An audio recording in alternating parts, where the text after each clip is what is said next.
एक छोटे से गांव में रामू अपनी पत्नी कमला और अपनी बूढ़ी माँ के साथ रहता था। रामू की माँ अब काफ़ी कमज़ोर हो गई थी और उसकी आँखों की रोशनी भी कम हो गई थी।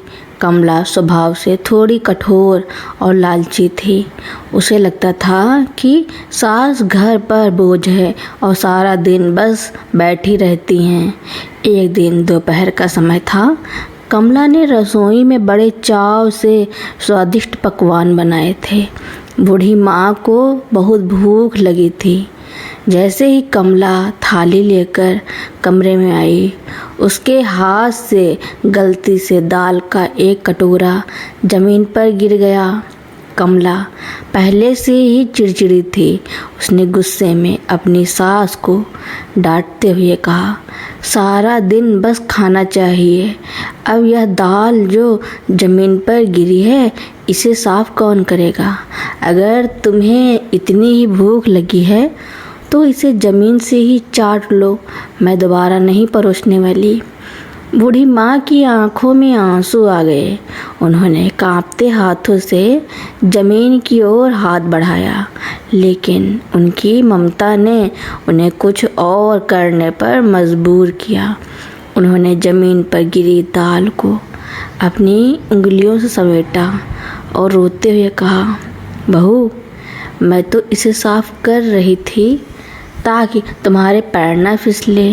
मुझे माफ़ कर दे अगर मेरी वजह से तेरा नुकसान हुआ। उसी समय रामू का 5 साल का बेटा गोलू दरवाजे के पीछे खड़ा यह सब देख रहा था। वह दौड़कर अंदर आया और अपनी माँ का हाथ पकड़कर बोला, माँ, क्या आप भी बूढ़ी होने के बाद ऐसे ही ज़मीन से खाना खाओगी? मुझे अभी से अभ्यास करना होगा कि ज़मीन कैसे साफ रखी जाती है, ताकि जब आप बूढ़ी हो जाओ तो आपको दिक्कत ना हो। बच्चे की मासूमियत भरी इन बातों ने कमला के सीने में खंजर की तरह काम किया। उसे अपनी भयानक गलती और भविष्य का आईना साफ दिखाई देने लगा। उसे एहसास हुआ कि जो व्यवहार वह आज अपनी सास के साथ कर रही है, वही कल उसके साथ भी हो सकता है।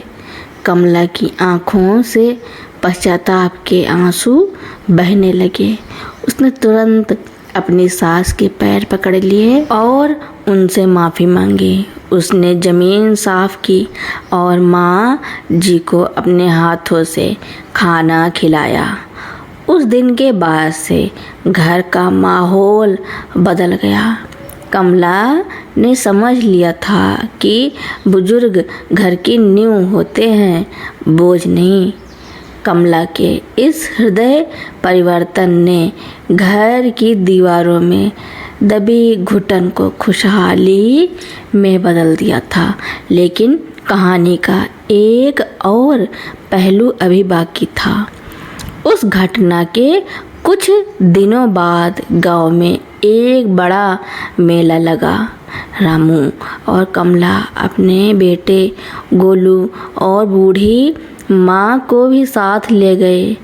कमला अब अपनी सास का हाथ पकड़कर चलती और उनकी हर छोटी ज़रूरत का ध्यान रखती।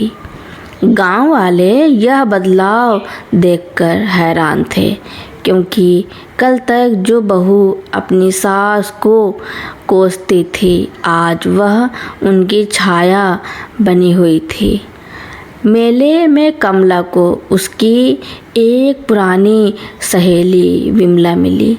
विमला भी अपनी सास के प्रति बहुत कठोर थी। उसने कमला को एक तरफ ले जाकर फुसफुसाते हुए कहा, अरे कमला, तू तो बदल गई। क्यों इस बुढ़िया की सेवा में अपनी जवानी बर्बाद कर रही है?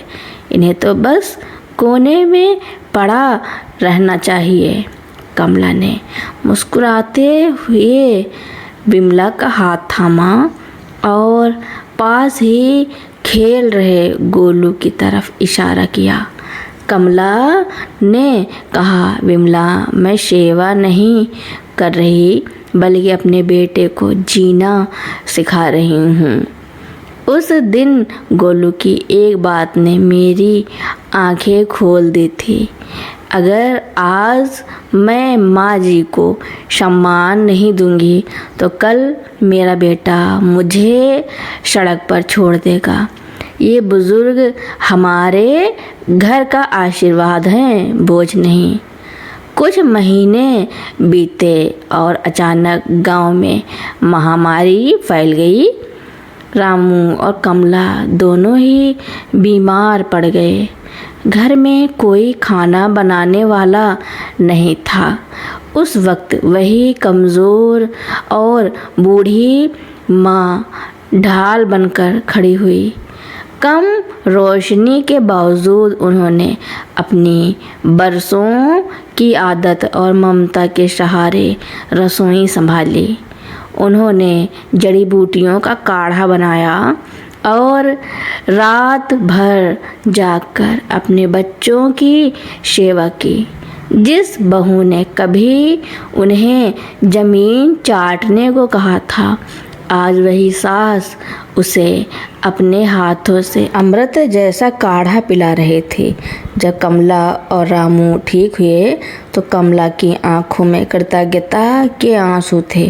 उसने माँ जी की गोद में सिर रखकर कहा, माँ, अगर उस दिन मैंने आपकी ममता को नहीं समझा होता तो आज मैं शायद जिंदा ना होती। आपने मुझे सिर्फ खाना ही नहीं खिलाया बल्कि एक नया जीवन और संस्कार भी दिया है। समय का चक्र घूमता रहता है।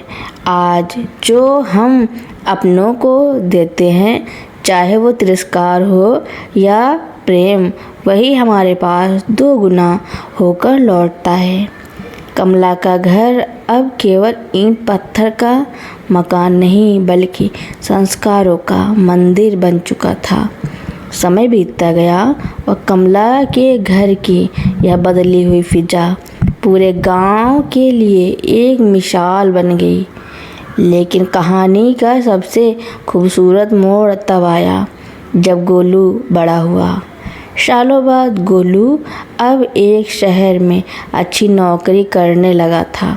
उसकी शादी हो गई और उसके भी बच्चे हो गए। रामू और कमला अब खुद बूढ़े हो चुके थे। कमला के घुटनों में दर्द रहता था और रामू की याददाश्त थोड़ी कमज़ोर होने लगी थी। एक दिन गोलू गांव आया और अपने माता पिता से कहा, माँ, बाबूजी, अब आप अकेले यहाँ नहीं रहेंगे। मैं आप दोनों को शहर अपने साथ ले जाने आया हूँ। कमला को डर था कि कहीं शहर की चकाचौंध में उसके बेटे बहू उसे बोझ ना समझने लगे।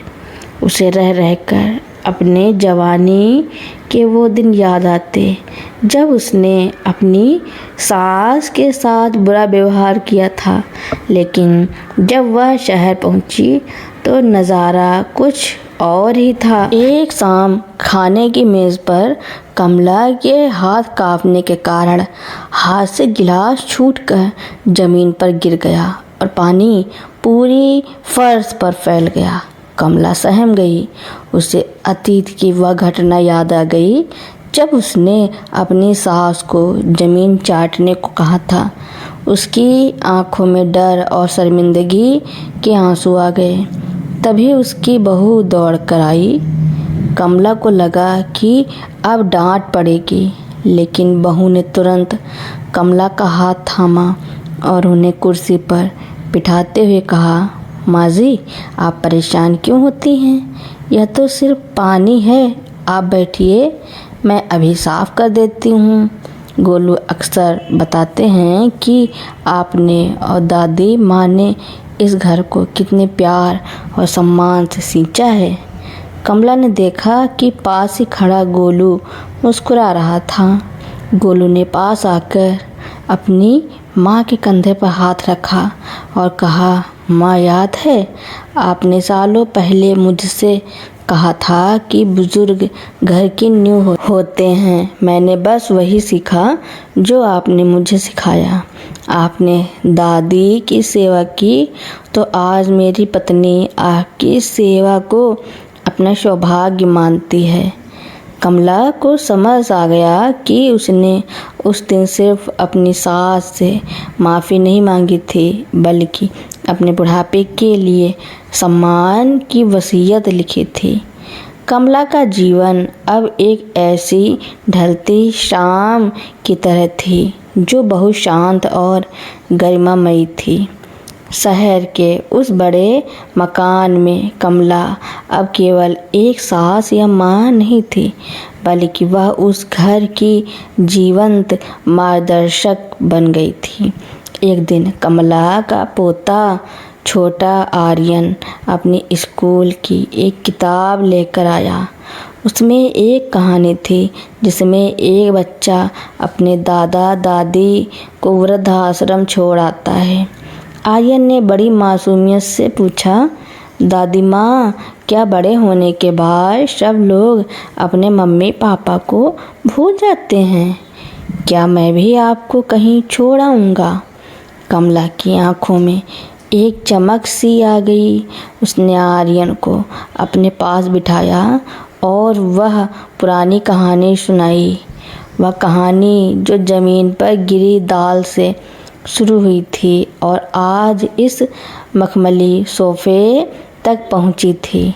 उसने अपनी उस पुरानी गलती को भी नहीं छुपाया, क्योंकि वह चाहती थी कि आने वाली पीढ़ी को पता चले कि सुधरने की हिम्मत ही इंसान को महान बनाती है। कुछ समय बाद कमला का शरीर काफ़ी कमज़ोर हो गया। उसे एहसास हो गया था कि अब जाने का समय निकट है। एक रात उसने रामू, गोलू और अपनी बहू को अपने पास बुलाया। उसने कांपते स्वर में कहा, बेटा, आज मेरा मन बहुत हल्का है। मैंने अपनी सास के साथ जो पाप किया था उसका प्रायश्चित मैंने तुम सबकी सेवा पाकर कर लिया। मुझे डर था कि शायद अंत बुरा होगा, लेकिन तुम लोगों ने मुझे जो प्यार दिया उसने मेरे उस पुराने दाग को धो दिया। उसने अपनी बहू का हाथ पकड़ा और अपनी एक सोने की अंगूठी उसकी उंगली में पहना दी। यह केवल एक गहना नहीं था, यह मर्यादा और सम्मान की जिम्मेदारी थी जो एक पीढ़ी से दूसरी पीढ़ी को सौंपी जा रही थी। उस रात कमला ने चैन की नींद में अपनी आंखें मूंद ली। उसके चेहरे पर एक ऐसी संतुष्टि थी जिसे केवल वही व्यक्ति पा सकता है जिसने अपनी गलतियों को सुधार लिया हो। रामू ने रोते हुए गोलू से कहा, बेटा, तुम्हारी माँ ने मुझे एक बात सिखाई थी कि घर की ईंटें गिर सकती हैं, लेकिन अगर संस्कार की नींव मजबूत हो तो वह घर कभी नहीं टूटता। आज वह चली गई, लेकिन वह हमारे घर में सम्मान का एक ऐसा बीज बो गई है जो सदियों तक फलता फूलता रहेगा। कमला के जाने के बाद उस घर में एक अजीब सी खामोशी छा गई, लेकिन वह खामोशी उदासी की नहीं, बल्कि एक गहरे आदर की थी। अब इस कहानी का अंतिम सिरा गोलू की बहू और उसके बच्चों के जरिए एक नई मिसाल पेश करता है। कमला की मृत्यु के कई साल बाद गोलू और उसकी पत्नी भी अब बुजुर्गों की श्रेणी में आ गए थे। गोलू का बेटा आर्यन अब एक बड़ा बिजनेसमैन बन चुका था। एक दिन आर्यन के सामने एक ऐसी परिस्थिति आई जिसने यह साबित कर दिया कि उसकी दादी कमला ने जो बीज बोया था वह अब एक विशाल वृक्ष बन चुका है। आर्यन की कंपनी को शहर के बाहर एक बहुत बड़ा प्रोजेक्ट मिला। उसे सपरिवार वहाँ शिफ्ट होना था।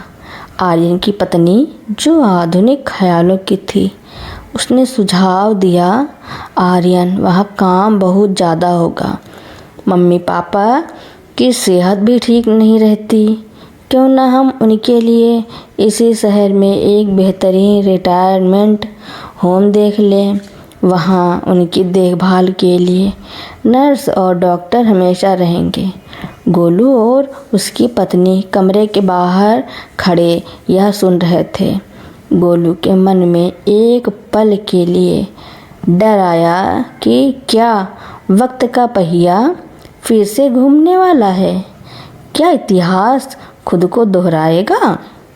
आर्यन अपनी पत्नी की तरफ मुड़ा और बहुत शांति से बोला, तुम्हें याद है, मेरी दादी हमेशा एक कहानी सुनाती थी, उस जमीन पर गिरी दाल की कहानी। उन्होंने कहा था कि अगर उस दिन उन्होंने अपनी सास का अपमान करना जारी रखा होता तो आज मेरा पिता मुझे पालने के बजाय किसी अनाथालय में होता। मेरे घर की नींव मशीनी देखभाल पर नहीं बल्कि हाथों के स्पर्श पर टिकी है। आर्यन ने आगे कहा, मेरे माता पिता मेरे लिए मैनेजमेंट का हिस्सा नहीं हैं, वे मेरी जड़ें हैं।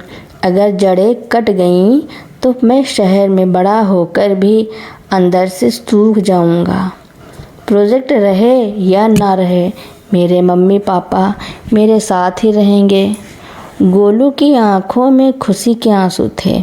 उसने देखा कि उसकी माँ कमला ने जो प्रायश्चित किया था, उसने उसके वंश को हमेशा के लिए सुरक्षित कर दिया। अब उस घर में एक नई परंपरा शुरू हुई थी। हर साल कमला की पुण्यतिथि पर पूरा परिवार गांव के उसी पुराने घर में जाता। वहाँ वे उस जगह को प्रणाम करते जहाँ कभी उस दाल ने एक औरत का अहंकार तोड़कर उसे ममता की मूर्त बना दिया था। आर्यन के फैसले ने न केवल गोलू और उसकी पत्नी का मान बढ़ाया बल्कि पूरे समाज को एक संदेश दिया। लेकिन कहानी यहाँ ख़त्म नहीं हुई। आर्यन ने अपने बच्चों, जो अब किशोर हो रहे थे, को जीवन का सबसे बड़ा पाठ पढ़ाने के लिए एक योजना बनाई। आर्यन अपने पूरे परिवार को लेकर उस पुश्तैनी गांव पहुंचा जहां से यह सब शुरू हुआ था। वह पुराना घर अब खंडहर होने लगा था। आर्यन ने अपने बच्चों को उस कमरे में ले जाकर खड़ा किया जहां बरसों पहले उसकी परदादी ने वह कड़वा घूंट पिया था। आर्यन ने जमीन की उस धूल को छुआ और अपने बच्चों से कहा, बच्चों, यह सिर्फ मिट्टी नहीं है, यह गवाह है उस अहंकार की हार की और एक माँ की ममता की जीत की। हमारी खानदानी दौलत या मकान या शहर की प्रॉपर्टी नहीं है, बल्कि वह झुकना है जो तुम्हारी दादी ने यहाँ सीखा था। आर्यन ने उस पुराने घर को गिरवाया नहीं बल्कि उसे एक निःशुल्क वृद्धाश्रम और संस्कार केंद्र में बदल दिया। लेकिन उसने इसका नाम वृद्धाश्रम नहीं रखा, उसने इसका नाम रखा ममता की छाँव। उस केंद्र की दीवार पर एक बड़ी तस्वीर लगवाई गई जिसमें एक बहू अपनी सास के पैर दबा रही थी। नीचे बड़े अक्षरों में लिखा था, वही भोजन प्रसाद बनता है जो प्रेम से परोसा जाए। गांव के बुजुर्ग जिन्हें उनके बच्चों ने छोड़ दिया था अब उस घर में रहने लगे। आर्यन की पत्नी, जो कभी शहर में रहने की जिद कर रही थी, अब हर महीने वहां जाकर उन बुजुर्गों की सेवा करती। उसने महसूस किया कि किसी के आंसू पोंछने में जो सुकून है वह शहर की बड़ी बड़ी पार्टियों में नहीं। एक दिन गोलू ने अपने पोते को अपनी गोद में बिठाया और पूछा, बेटा तुम बड़े होकर क्या बनोगे? पोते ने मासूमियत से जवाब दिया, दादाजी मैं इंसान बनूंगा ताकि जब आप और बड़े हो जाओ तो मैं आपको वही प्यार दे सकूं जो पापा आपको देते हैं। वह जमीन चटवाने वाली नफरत की आग, चरण स्पर्श करने वाली श्रद्धा की गंगा में बदल चुकी थी। कमला ने जो पाप किया था उसका प्रायश्चित इतना गहरा था कि उसने आने वाली 7 पीढ़ियों का भविष्य संवार दिया। समय का पहिया अपनी गति से चलता रहा। आर्यन ने जो ममता की छांव नाम का केंद्र शुरू किया था वह अब केवल एक घर नहीं बल्कि दूर दूर के इलाकों के लिए एक तीर्थ बन चुका था। लोग वहां अपनी बहुओं और बेटों को यह दिखाने लाते थे कि रिश्तों को कैसे जिया जाता है। आर्यन के केंद्र में एक दिन एक ऐसी महिला आई जो बहुत अमीर थी लेकिन बहुत दुखी थी। वह अपनी बहू की शिकायत लेकर आई थी। उसने रोते हुए आर्यन से कहा, बेटा मेरी बहू मुझे पानी तक नहीं पूछती, क्या तुम उसे समझा सकते हो? आर्यन ने मुस्कुराते हुए उस महिला को वही कहानी सुनाई जो उसकी दादी कमला की थी। उसने उस महिला से एक अनोखी बात कही, माजी बदलाव कभी भी दूसरे से शुरू नहीं होता। मेरी दादी ने भी पहले अपनी गलती मानी थी, तब जाकर मेरा पिता बदला और फिर मैं बदला। आप अपनी बहू को डांटिए मत, उसे बस यह दिखाइए कि क्षमा और प्रेम में कितनी शक्ति है। आर्यन ने अपने घर में एक अनोखा नियम बनाया। हर साल जब फसल कटती तो घर का सबसे छोटा सदस्य सबसे बड़े बुजुर्ग के पैर धोता और उस पानी को घर के मुख्य द्वार पर छिड़कता। यह इस बात का प्रतीक था कि बुजुर्गों का आशीर्वाद ही घर की असली सुरक्षा है। आर्यन खुद बूढ़ा हो चुका है। वह उसी पुराने गांव के घर के बरामदे में बैठा है। उसका पोता उसके पास आता है और कहता है, दादाजी मैंने सुना है कि बहुत साल पहले यहाँ कुछ बुरा हुआ था लेकिन फिर सब ठीक हो गया। क्या वह सच है? आर्यन ने पोते को करीब खींचा और आकाश में चमकते सितारों की ओर इशारा करते हुए कहा, बेटा इंसान से गलती होना अंधकार है लेकिन उस गलती को मान लेना सूरज के उगने जैसा है। उस दिन उस जमीन पर जो गिरा था वह सिर्फ दाल नहीं थी, वह इंसान का अहंकार था और जो वहाँ से उठा वह ईश्वर का प्रेम था।